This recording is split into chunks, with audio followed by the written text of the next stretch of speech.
Hey guys, what's going on? Welcome to my YouTube channel. My name is Kieran and I help people using a spiritual perspective. And today I want to talk about suicide. Not a very fun topic, is it? But I do think it is important to talk about. And this isn't a story that I share very often with a lot of people. But this is essentially a video on advice for those of you who struggle with suicidal thoughts or struggle with depression, because that can certainly lead to the fantasies or the ideas of killing yourself, right? So if you've ever struggled with those feelings or thoughts or, intrusive thoughts, then this video may help you. And this is my take, my experience with those feelings, with those thoughts. And I'm not a trained therapist. I'm a trained moron, pasty white boy, but I'm not a trained therapist. I don't know how to, I don't know how to talk about things in a way that may be applicable to the functions of the brain, right? I'm not a psychologist. I can't prescribe anything.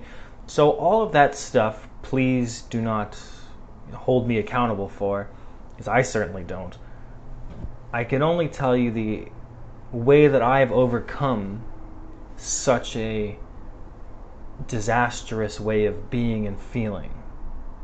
Because it is actually very normal to think about these things. What happens is that we become very attached to our feelings, or our feelings are overwhelming, or a number of reasons, and the thoughts come into our brain, and we find ourselves in periods of our lives where we do feel that maybe we should kill ourselves because we don't feel like we belong here. We don't feel like we are loved, or we feel useless, or we feel like we're hurting others, and there's usually an element of self-pity along with suicide. It's always kind of comes from this place of a hole, a void of this void is a dysfunction of mine, and I will never get over this void. This will always be here. This feeling will not go away. And I know a couple of people, I don't know them anymore, but I know a couple of people who have killed themselves. Not personally, like close friends, but people from high school, and then I had role models in a sense that I really admired, like Anthony Bourdain, who ended up killing himself, and I know a lot of people liked Robin Williams, right? And he ended up killing himself. There's tons of examples, right? But the theme has always been this element of depression, this deep void that no one can escape, and I remember that void. Right, and this is the point of this video, is I'm trying to tell you guys why I never did kill myself, why I did not take that route. Because there was a time in my life where I was close to it. Maybe I wasn't a 10, 10 being the like very, very close to, killing yourself. Maybe I was a 7 or an 8, but there was one point in my life, 22, 23, before, around that kind of age, where I'd spent the last 4 or 5 years basically doing drugs, cocaine, pills, sleeping pills, drinking, mixing them all together, going on vacations, spending money frivolously, staying in like 5-star hotels with people who weren't really my friends, going to strip clubs, doing all sorts of stuff that was not a good idea. Did have some fun, I suppose, but most of it was spent wasting my time. It's mostly what I was doing. And so that's just one perspective, of course. Maybe I was discovering, there's many ways of looking at it. But essentially I was escaping a lot of my pain, wasting a lot of my time. So I have always had these feelings. So doing the drugs, doing the escapisms, they didn't help, obviously. But that element of the void, that depression, that why am I here? I don't want to be here. I don't feel good. I feel sad. I don't feel good enough. I feel like I'm a waste of space, those feelings. What's the point? A lot of what's the point? A lot of, suicide kind of ends up in this way of thinking where it's redundant. where the question becomes like, what's the point? So there's this redundancy to yourself. You know, it always kind of ends up there in some kind of redundancy. And it's like, why bother? Why should I? Right? There's this lack of motivation, of a reason to keep going, and the feeling is darkness, and it sort of accompanies those thought patterns.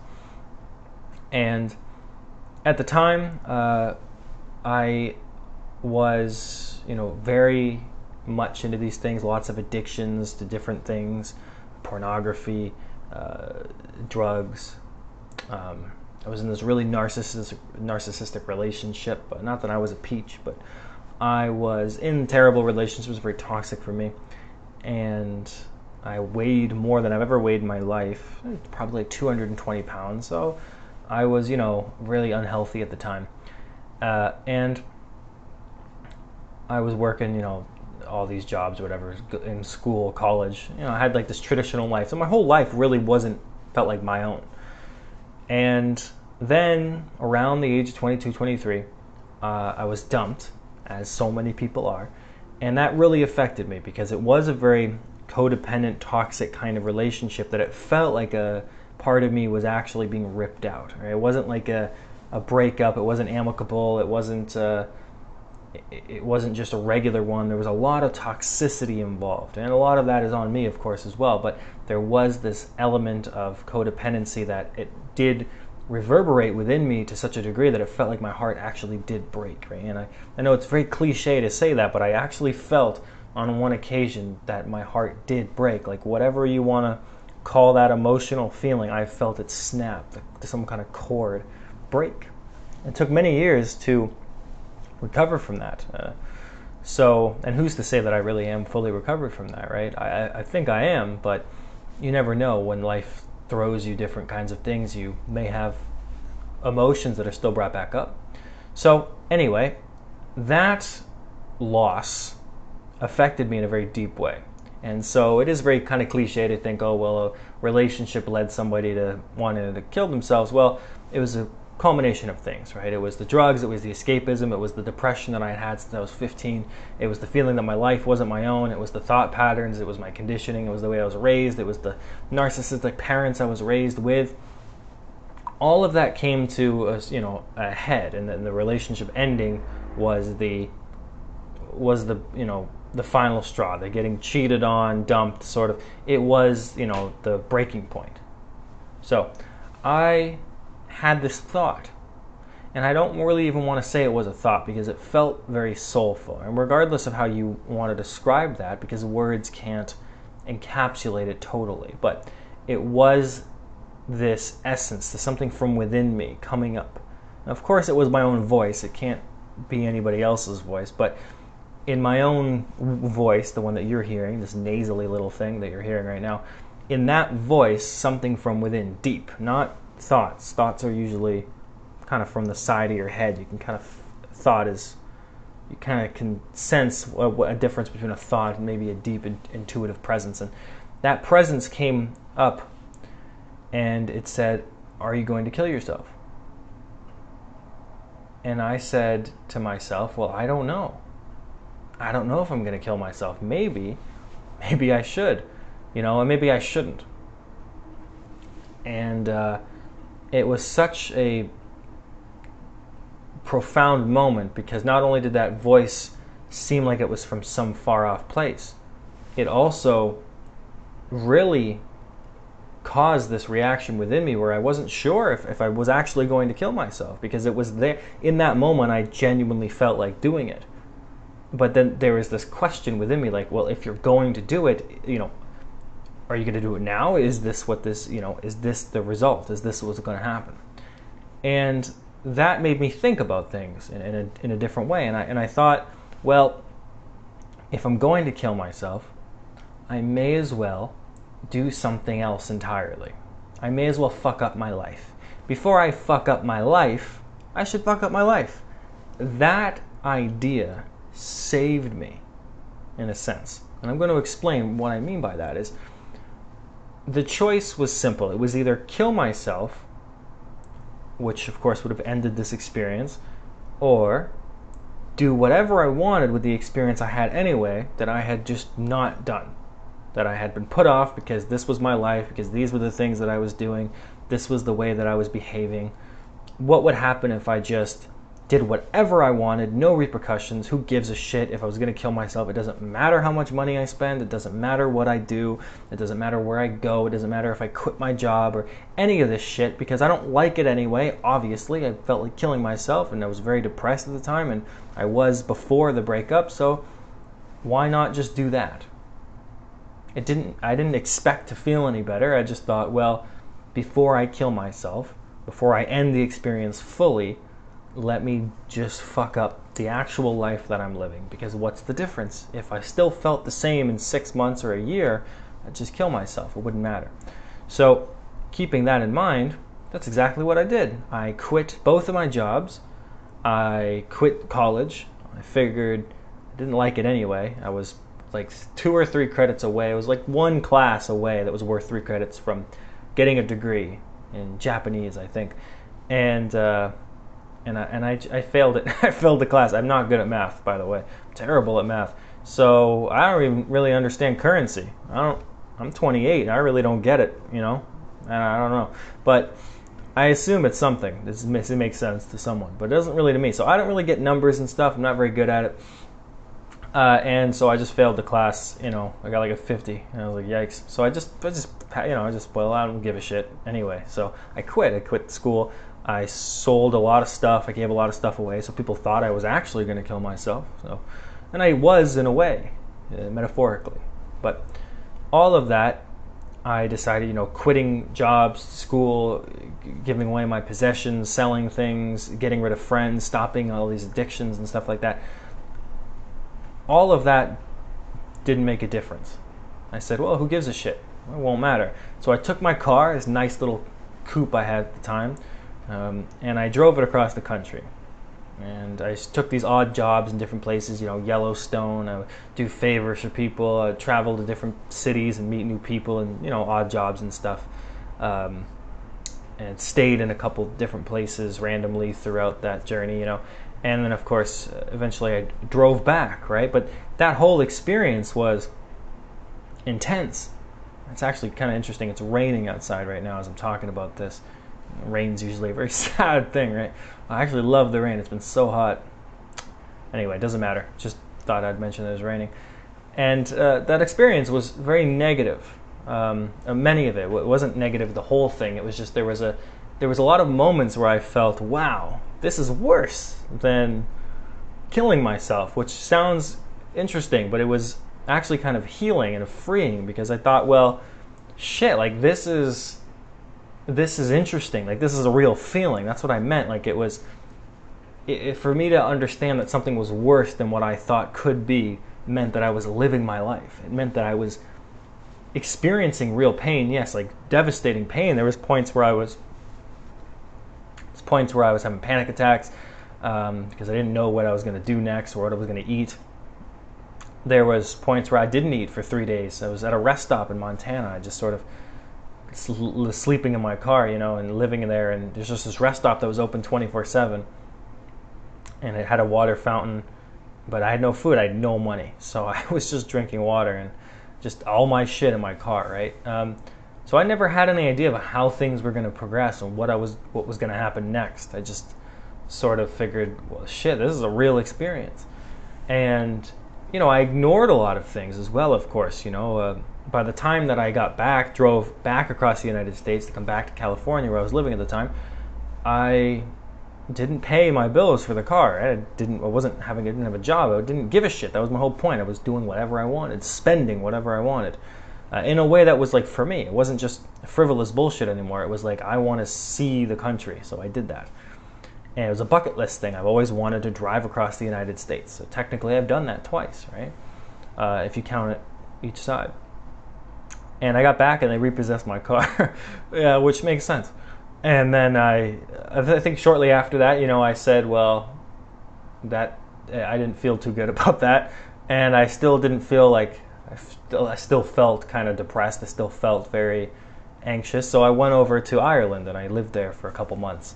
And that was a really probably a changing point for me, was going over to Europe there. everybody says Europe changes their life. Maybe it does, maybe it doesn't. But I went over there, and Ireland's a very special place to me. I have family there, but it's also like my heritage. And even like on a soulful level, if you want to talk about it like that, I feel very connected to it, emotionally, mentally. I feel at peace there. It's one of the few places on earth I feel like it's a home, just in general, like the area. And it was very healing for me. I was still sad, and things were still difficult, and I still struggled with money and stuff. But going there and just looking out at the sea and just sitting in the sort of green of it all was incredibly healing and beautiful. And I eventually did come back, and I decided to do things a little bit differently. And I was probably around 24 at the time, so there was these like 2 years of kind of traveling. Like I think I started the whole thing at 23, maybe around that, and then it kind of ended around 24 and a half. There was this like 16 months. There was just this kind of jumble. Time's not very good for me, but there was this span from anywhere from 16 months to 2 years where I was just doing whatever I wanted, right? And it might have been like a solid year of this, and then some extra change of just kind of figuring things out. But there was like the solid year of just fucking off. And by the time I got back, 24, 25, I said, I don't feel like killing myself anymore, because in that process, I discovered a lot of stuff. I discovered that I loved writing poetry. I never gave a shit about it before, but I love it. I still love doing it. I've got websites to it. You can always check that out. I love making music, right? All that stuff is linked. If you ever care about looking at that stuff, I discovered I loved making music. I loved singing and rapping and all this other stuff. I didn't care about being famous. I still don't. I just love doing it. If it ever becomes successful, that's a blessing, but I genuinely don't think I'm going to stop ever. I discovered this YouTube channel. I discovered I wanted to help people using a type of perspective that that gradually may help a large group of people in a sort of spiritual way. I discovered skills and abilities. I started doing tarot readings and stuff, at the beginning, and it's just and it's still discovering things. I discovered things about myself and who I am and what I like and what I don't like. And the point is that all of that led up to this kind of moment that by the time I returned, I had fucked up my life. Yes, I had accomplished that. I had fucked up my life, the consequences of which I do still struggle from. But the reality was I didn't kill myself. I no longer felt like killing myself, and I wasn't depressed anymore, because there was real experiences and there was pain. Depression is the hard thing about depression is that you don't feel anything. You don't feel motivated. You feel stuck and trapped. And then imagine, putting yourself in a situation where the level of depression, it's apathy, really. Actually, there's something worse than that. And then this, whatever this was, it kind of evaporates. It doesn't mean that there isn't sad feelings or anything like that. It's just like the level, the cap of what you thought was life experience is broken. You've experienced something else now. And so those struggles, that anxiety, those pains, that just fucking up my own life, that actually caused my depression to sort of break apart. It was sort of like this very thick fog that started to dissipate, right? So yes, I still had to deal with it as time went on. I still had to pick up the pieces, so to speak, of my life, my emotions, things of that nature, but the core of it was now broken. I no longer wanted to kill myself. I no longer felt so depressed. And then in the interim, I'm 28 now, I've done lots of things to further myself in the way that I want to live. Because now I'm living in a way that is closer every day to how I want to be living. It does take some time, though, because I've thrown my life into my creative pursuits. I don't have a traditional lifestyle. Because I tried, and I wanted to kill myself. That was the result. So while stability is a good thing, stability in the wake of depression is horrible. Stability by sacrificing yourself is disastrous. It leads to more depression, more anguish, more sadness, grief, feelings of loss, and the void just gets bigger and more expansive. So, to end this, in conclusion, if you guys are struggling with these thoughts, or if you know anybody who has, I don't know if this video would help you. I hope it would. Maybe it would help them. Share it if it does. But if you are somebody, or you know somebody who's struggling, this may be an opportunity to suggest what I'm talking about. Before you fuck up your life by killing yourself, go fuck up your life. Go fuck it up. It's your life. Go fuck it up. People think that their life is supposed to be this specific linear thing. Why? When has it ever been like that? When in nature it's not like that. It's not like nature's peaceful all the time and good things just constantly happen. No, nothing. No, finances aren't like that. The stock market's not like that. People's emotions aren't like that. Literally nothing in life is constantly good or constantly bad. But that's the point. Nothing's constant. So your life's not supposed to look a certain way. So if it's supposed to look like something and it isn't, then you suffer. And as a result, here is our depression. Here feelings of this lack of connection to our deepest self, because something about the way that we are, the way that we're living is just wrong to us, but we can't logically figure it out because maybe we should be grateful. So go fuck up your life. Go see what happens if you struggle with these things, if you struggle with these feelings. It may help to do different things like that. You don't have to be on the brink of suicide to try this out, but it may help, it may not. Like I said, I'm not a therapist. I can't give you all of the vocabulary for such feelings and whether or not they are the conditioned result of X, Y, and Z brain chemistry. There's lots of different theories that are constantly being approved and disapproved on a daily basis. So this is just my experience, and it worked for me. Maybe it'll work for you or for someone else. I'm not sure, but this video I felt had to be made anyway. So I hope it helped, and we'll talk soon.